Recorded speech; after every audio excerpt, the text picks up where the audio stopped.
a dream of two small rooms, and an empire worth billions. The story of Dhirubhai Ambani that changed India's destiny. Just imagine. A tiny house, a mud floor, walls echoing with silent childhood laughter. And inside those two small rooms lived a dream so huge that even the roof of that house couldn't contain it.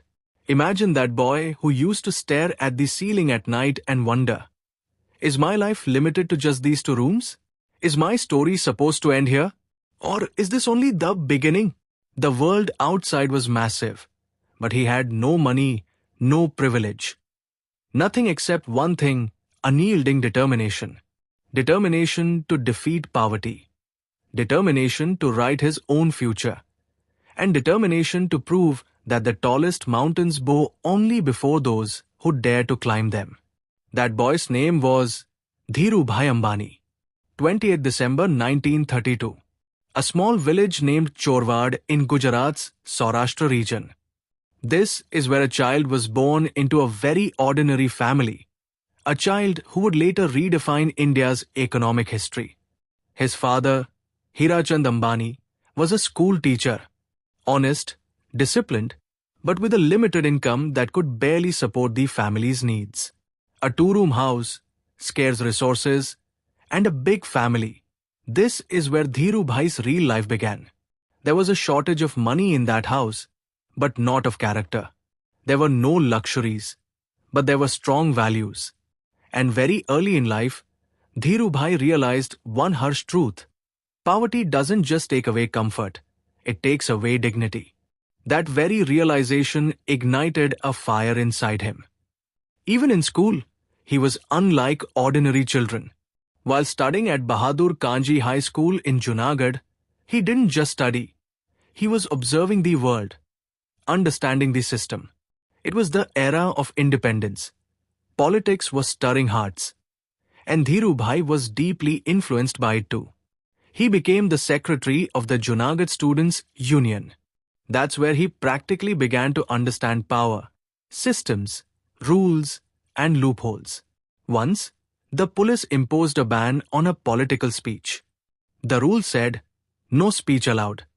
But his mind said, the mission should not stop. Dhirubhai gave a written assurance that he wouldn't deliver the speech himself, and then arranged for someone else to give the SAM speech. The rule wasn't broken, yet the goal was achieved. It was a small incident, but it revealed the blueprint of his future. Don't break the rule. Find your way within it. 1949, after matriculation, the financial condition at home had become so difficult that continuing studies had turned into a luxury. From here, the story changes dramatically. At an age when most children around the world still depend on their families even after school, this 16-year-old boy not only left his home, he left his country. He set out for Aden in Yemen. At that time, Aden was one of the biggest trading hubs in the world, where massive deals took place, ships came and went, and money flowed constantly. This became Dhirubhai's true university of life. He found a small job at a best company. But for him, this wasn't just a job. It was a training ground. Those streets, those marketplaces, those souks, where the world's biggest traders played their game. It was there that Dhirubhai first felt the heartbeat of the global market. He saw how money is created by mindset, how risks are taken, how timing changes the entire game, and how valuable information truly is. Aden taught him discipline. It taught him accounting. It taught him the language of foreign trade. But most importantly, it taught him to think big and run long. Then came the incident that shook both his thinking and the world around him. In Aden, he noticed that the circulating currency, rial, in Yemen was made of silver. And the real value of that silver was higher than the government fixed price of the coin itself.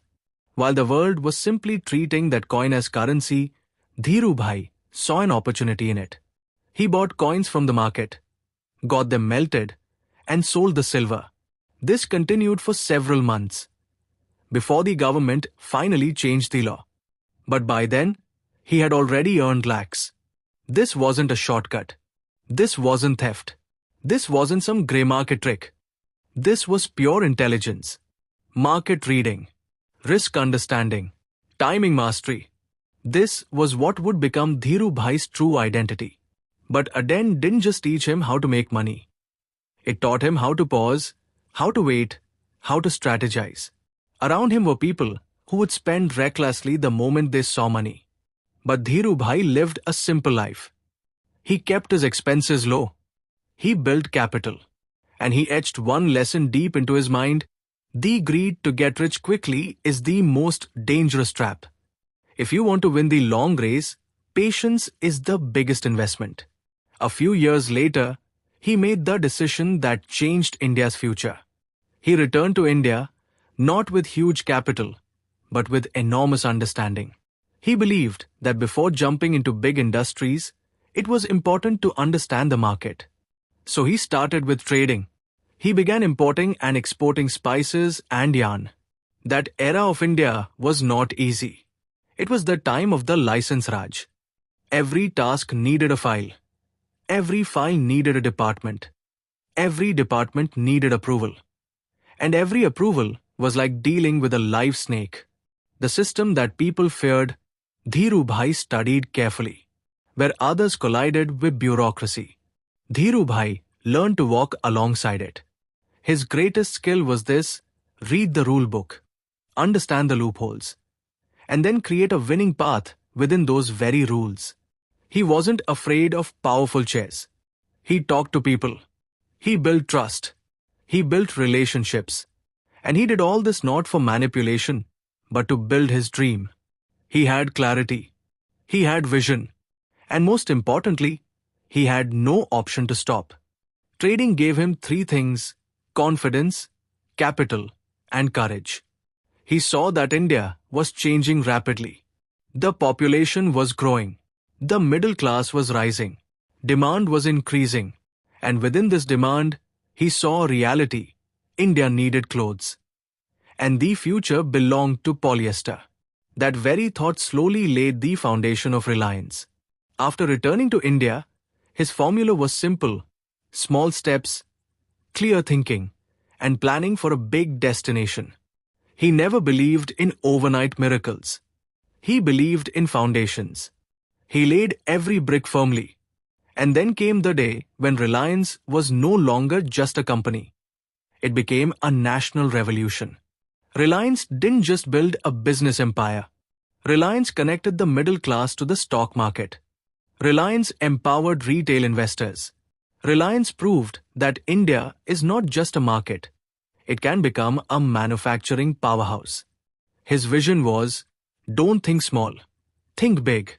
Don't just walk, run. And if a wall comes in front of you, don't just break it, climb over it. These were the Sam Dhirubhai who said, if people trust you, even the impossible becomes possible. And people did trust him. Investors trusted him. Employees trusted him. And most importantly, India trusted him. But like every great person, his journey was not easy. He was criticized. Questions were raised against him. His methods were debated. But one thing never changed: his determination. He used to say, think big, think fast, think ahead. Ideas are nobody's monopoly. And he proved this in reality. Today, Reliance is not just a company. It is an ecosystem. It is a legacy. It is a belief that if a boy from a small village, from a two-room house, can build an empire, then nothing in this world is impossible. And then came the day that made India cry. 6 July 2002. Dhirubhai Ambani left this world. But he was no longer just a human. He had become a mindset, an inspiration, an example. And legends never die. They become stories. Even today, when a youngster dares to dream, when a middle-class boy looks at the ceiling at night and imagines his future, somewhere deep inside, Dhirubhai's story awakens in his subconscious. If our video has taught you something new, do not forget to like and share this video so that this information can reach others as well. Your likes and shares are a source of inspiration for us. If you have any questions or suggestions, please let us know in the comments. It will be our honor to answer your questions and listen to suggestion. And yes, if you like our content, subscribe to the channel and press the bell icon so that you stay connected with every new story. Thank you.